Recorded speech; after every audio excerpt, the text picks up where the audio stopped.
Alright everybody, so before I begin, I want everybody to know that these videos are more intended for people that are thinking about becoming a truck driver or in school and don't know what to expect. And it's a good idea to actually get on YouTube and search other videos of people that are already doing it, because you're gonna find a bunch of videos of people that are in my shoes, like where they're starting off. It's their third month on their own, or two and a half months on their own, and you'll find a lot of people that are sharing their experiences. So that's what I would do if I were you, because I did that when I was in school back in September and October, and it really helped me out. It really prepared me to do, or prepared me on what to expect when I was out here for when I was going to be out on the road by myself.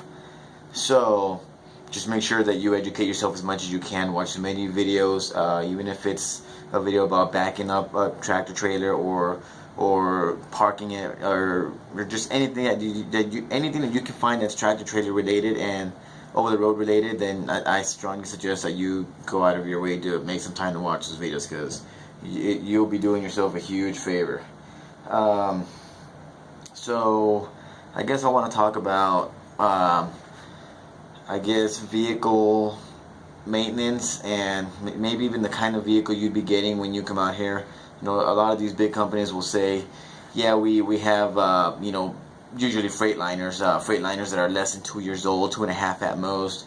They also do used Volvos, Peterbilts, obviously, but they'll keep saying they're less than 2.5 years old, which is true. A lot of these trucks, yeah, they've got less than 150,000 miles. They're fairly new trucks. I think the worst truck that I had was when I started. It had 370,000 miles, and I think it was about a 2.5-year-old truck. I guess what I want to be specific about is that I've been out here on my own 2.5 months, and I've already been through 4 trucks, and that's pretty uncommon is what I've found, because every time I bring that up to one of the old-timer drivers, people that have been here for years, like 10 years, 20 years, they're pretty surprised when I tell them that, and then they ask me what kind of trucks, and I tell them which ones, and they're like, wow, that sucks. So apparently I've been getting a lot of bad luck with the trucks that I've been getting. So right now, on my truck number 4, I was driving it, and I noticed that there was something funky going on with the brakes. It was making a popping noise out of the front end, which I knew was brake related because it only happened when I applied the brakes. So I brought it into the shop at my terminal, and I told them what I needed. So they brought it in. They were doing some work, and I went over to ask one of the guys if I could get something out of my truck, and he's like, yeah, cool. So I go, in the shop area, and I noticed that they had the left front tire off. So I was like, all right, cool, they're doing the brakes. So I go and I ask him, I said, well, what do you got left? What time's this thing gonna be done? And he's like, oh, well, all I gotta do is change this tire. And I'm thinking to myself, well, I didn't come in for tires, I came in for brakes. So I told him, I said, well, what else are you doing? He's like, well, that's all I'm doing, just tires and a service, oil change. So I thought to myself, no, this thing needs a lot more than just brakes. So I told him, I said, look, excuse me, it needs a lot more than just that. So I told him, look, it needs brakes. The reason why I brought this in is because I need you to take a look at the front brakes and see what's going on, something about a popping noise. He's like, oh, okay, well, let me bring it inside the shop, because he was doing the tire and the service outside in the concrete in the parking lot. So he brought it in, and I guess my point is, just make sure that you check and that they do the work, because had I not asked them, they would have released the vehicle back to me with only a tire and an oil change, and I would have had the popping noise continue out of the front brake. So it irritated me. I was pretty upset, and that's just a whole nother story. I really don't want to get into that one, but I brought it to their attention. Let's just put it that way. So they supposedly fixed it, and now I went home when they were doing the work, because they told me it's going to take more than a day. So when I came back yesterday, the batteries are dead in my truck, so now I'm dealing with that. So, like I said, you might encounter a lot of bad luck, like myself, or maybe you'll get lucky and get a brand new truck that needs absolutely nothing, and you'll drive it for 2-3 years, before you ever need to actually change into a different truck.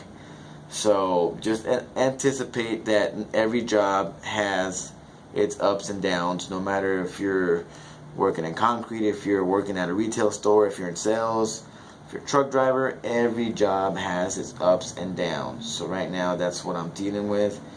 I'm in a hotel right now, as you can see, so that's what they did for me,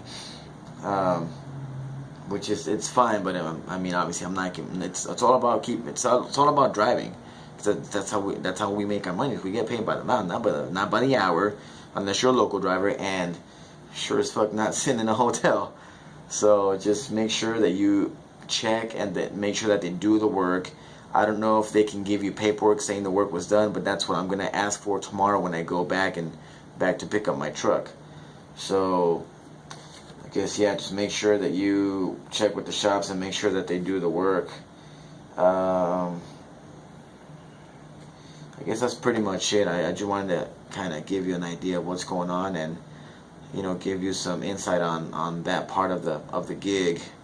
So just because you get a brand new truck doesn't mean it's gonna be top notch, and because I mean these trucks are driven thousands and thousands and thousands of miles a month and a year.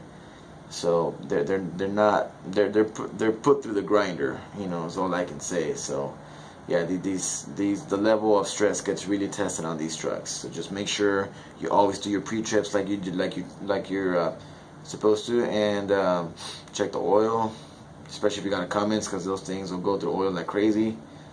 And I guess that's pretty much it.